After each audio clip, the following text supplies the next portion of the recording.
Ayollar libidosi nima uchun pasayib ketadi? Buni sabablarini o'rganib chiqishimiz kerak.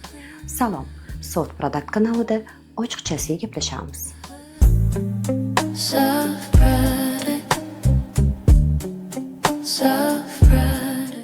Ko'pchilik erkaklar o'ylaydiki, agar pul bo'lsa, uy bo'lsa, sharoit bo'lsa, demak ayol baxtli va uning libido darajasi yuqori bo'lishi kerak. Lekin afsuski, bu unday emas. Ayol libidosi bu faqat jismoniy ehtiyoj emas. Bu qadrlash, bu eshitish, bu tushunish va barcha hissiy munosabatlar kiradi.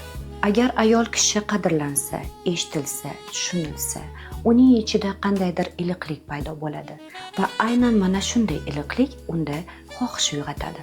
Lekin agarda erkak ayolini eshitmasa, tushunmasa, uni qadrlamasa, asta-sekinlik bilan ayol so'nib boradi va tabiiy holki uning xohishi ham yo'qoladi. Ko'pchilik erkaklar men pul topib kelyapman-ku, unga yana nima kerak deyishadi.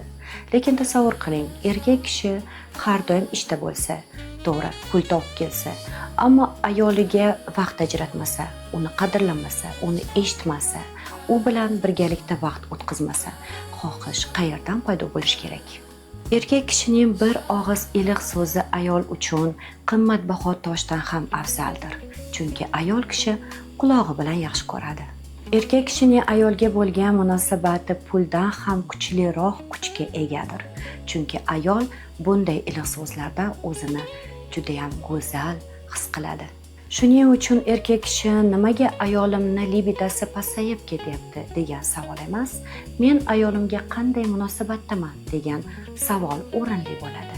Muhabbat bu pul emas, bu hattoki oddiy so'z emas, bu har kunlik e'tibor, tushunish va qadrlash demakdir.